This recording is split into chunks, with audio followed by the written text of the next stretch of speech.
পশ্চিম বর্ধমান আসানসোল স্বামী বিবেকানন্দের 164তম জন্ম জয়ন্তী উপলক্ষে আজ আসানসোল রামকৃষ্ণ মিশনের পক্ষ থেকে এক প্রভাত ফেরির আয়োজন করা হয়। এরপর আসানসোলে জবলি মোড়ের কাছে একটি সভার আয়োজন করা হয়। এখানে মন্ত্রী শ্রী মলয় ঘটক, রামকৃষ্ণ মিশনের সেক্রেটারি স্বামী সোনার ঝলক আর আভিজাত্যের ছোঁয়া, স্বপ্নকে বাস্তব রূপ দিতে হাজির আদিমাতৃ জুয়েলার্স। এখানে পাবেন সুলভ মূল্যে হলমার্ক গ্যারান্টিযুক্ত সেরা মানের সোনা, রূপা, হীরা ও নানান রকমের জেমস, গ্যারান্টি সহকারে হোলসেল এবং রিটেল দুভাবেই। বিশেষ মুহূর্তকে করুন আরও উজ্জ্বল। বিয়ে, উপহার কিংবা নিজের সংগ্রহে আদিমাতৃ জুয়েলার্স আপনার সেরা সঙ্গী। আমাদের ঠিকানা ৮৬ সন্তোষপুর অ্যাভিনিউ, কলকাতা 700075। যোগাযোগ নম্বর 7003312484 অথবা 8017178193। আদিমাতৃ জুয়েলার্স, আভিজাত্যের প্রতিশ্রুতি, গুণগত মানের নিশ্চয়তা। সৌমাত্মানন্দজি মহারাজ সহ অন্যান্য বিশিষ্টজনেরা উপস্থিত ছিলেন। এখানে মলয় ঘটক স্বামী বিবেকানন্দের বিষয়ে উপস্থিত ছাত্রছাত্রী এবং অন্যান্য মানুষদের বলেন। মলয় ঘটক বলেন যে আজকের দিনটি অত্যন্ত গুরুত্বপূর্ণ দিন। আজকের দিনে স্বামী বিবেকানন্দ টক ঝাল মিষ্টি স্বাদে সুমধুর, খেতে ভালো সবার প্রিয় বাপি চানাচুর আবির্ভূত হয়েছিলেন। স্বামী বিবেকানন্দের সম্বন্ধে বলতে গেলে গোটা জীবন অতিবাহিত হয়ে যাবে, তাই তিনি তার সম্বন্ধে শুধু এতটাই বলতে চান যে স্বামী বিবেকানন্দের জীবন এবং আদর্শ আমাদের সকলের অনুসরণ করা উচিত।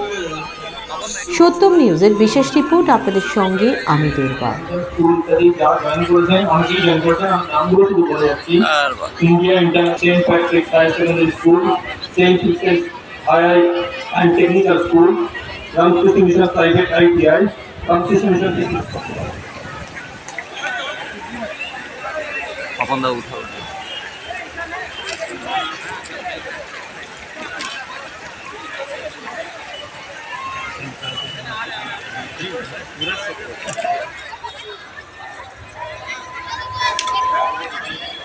এই দিনে যার আবির্ভাব ঘটেছিল যুগনায়ক স্বামী বিবেকানন্দ, তার আজকে 164তম জন্মদিবস। সেই উপলক্ষে আজকে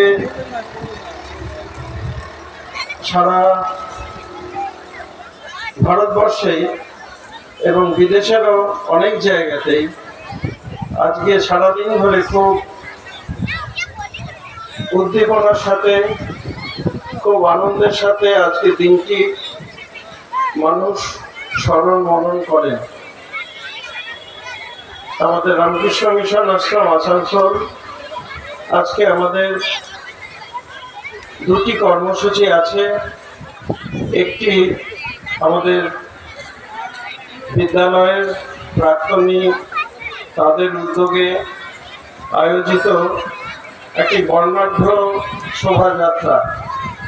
যেই শোভাযাত্রায় এখানে যারা মানুষরা আছেন তারা সবাই অংশগ্রহণ করেছেন এবং তাদের কাছে এই শোভাযাত্রায় অংশগ্রহণ করাটি, যেমন আমরা এলাহাবাদে ত্রিবেণী সঙ্গমে গিয়ে সেখানে স্নান করে যে অনুভূতি হয় বা অন্যান্য পুণ্য কর্মে যে অনুভূতি হয়, এই শোভাযাত্রায় অংশগ্রহণ করেও মানুষের সেই অনুভূতি হয়। এবং আমরা খুব গৌরব বোধ করছি যে আমাদের মধ্যে এখানে মঞ্চেতে অনেক বিশিষ্ট মানুষরা আছেন।